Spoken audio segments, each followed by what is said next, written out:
2003 was the year that put South Korean cinema on the map.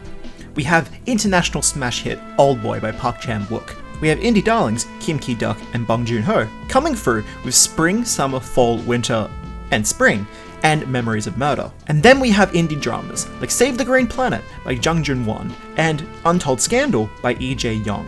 All of these films are great, and you should absolutely seek them out.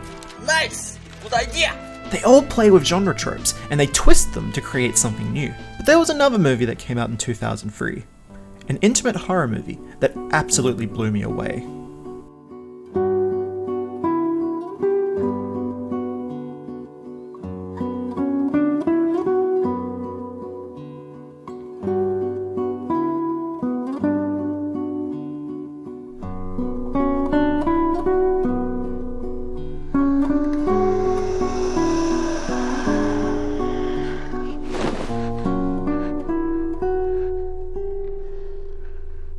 What affects you in horror is really personal. I can watch someone just lose an arm and not budge an inch, but there's nothing that quite gets under my skin like familial horror.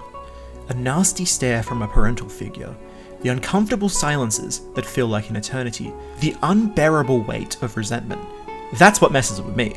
And this is a tale of grief and regret, as much as it is about two sisters. It's difficult to articulate the story without spoiling it, and I want to try and keep this as spoiler-free as possible. So it's good that I don't love the story here. I mean, it's good, but it isn't the draw, because I love the aesthetics and the characters. And I know that's the case because there's a bad American remake called The Uninvited, which is bad and you shouldn't watch it. In Two Sisters, Kim Ji-woon takes a lot of inspiration from gothic horror. The story doesn't take place in a decaying mansion or anything, but instead you get this slick hybrid of Korean and Western architecture. All the same, this house has been stigmatized by events that preceded the story. Scenes that we only get a glimpse of in the film, and yet you can't help but feel like something is off. The opening scene features the two sisters sitting by a lake, enjoying the cool water without a care in the world, and you can't help but feel like someone's watching them. You aren't sure whether that's a monster or an intruder. In fact, it's something much scarier. The stepmother who makes the girls feel unwelcome in their home. Soo-mi and Soo-yun live in constant tension with their new stepmother, Yoon-jo. The girls don't exactly make it easy on themselves, but if you've ever lived in a situation like this, you can easily understand why they feel so uneasy.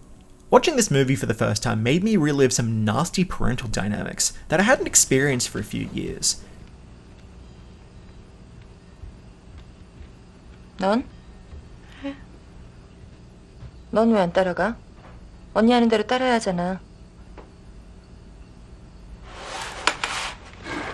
And in large part that is due to the acting, which is superb on all fronts. The way a character will stare into the camera with blood in their tears it's haunting.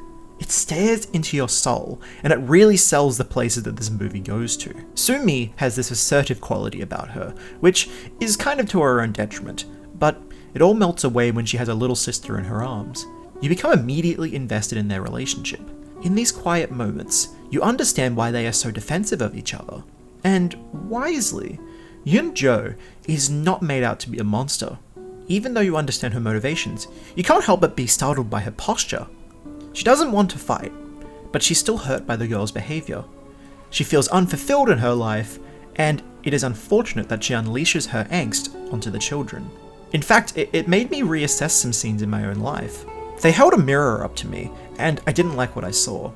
When you live in a situation like this, you tend to blame the abuser, the guardian, for everything that is wrong in the world. If something goes missing, you blame them. If something gets broken, you blame them. And you hate them so fervently, militantly, that logic goes out the window. You project all of your shame and guilt onto them, and you begin to see the ghosts of them everywhere. Your hatred doesn't make sense to anyone, except for you. The tone of this film is almost Lynchian in that way. It might frustrate some viewers because characters forget things and they go in the opposite direction that you want them to go. It can be frustrating, and I do have problems with the film's ending, which one day I do plan to expand upon. But even if Soo-mi doesn't act rationally, you completely understand her, and that's the scary part.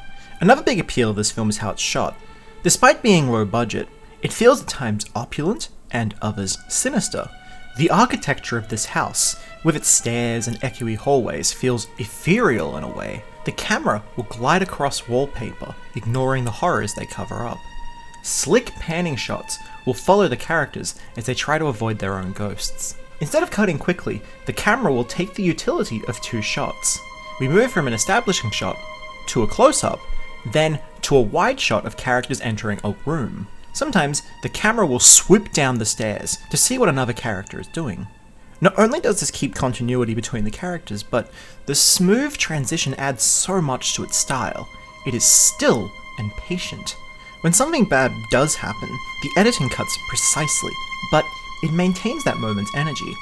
This is a film that earns its jump scares. They don't feel gratuitous at all, and the score.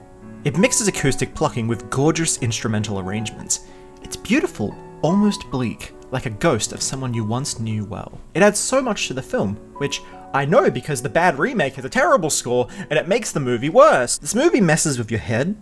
You might pick the twist early, but much like how an abusive guardian might gaslight you, your intuitions aren't entirely certain while watching. You second guess yourself, and by the end of the movie you just feel ill. As the final revelation crescendos, you get intense shivers down your spine, and then everything begins to make sense. When you're in the middle of abuse, you aren't able to comprehend it entirely, and it's only after a few hours that you truly begin to understand how much something has hurt you. Two Sisters ruminates in your brain long after it is done. There aren't many films that balance horror and beauty this well. And you should watch Tale of Two Sisters, because this isn't a ghost movie, it's something far more sinister. Thank you for watching.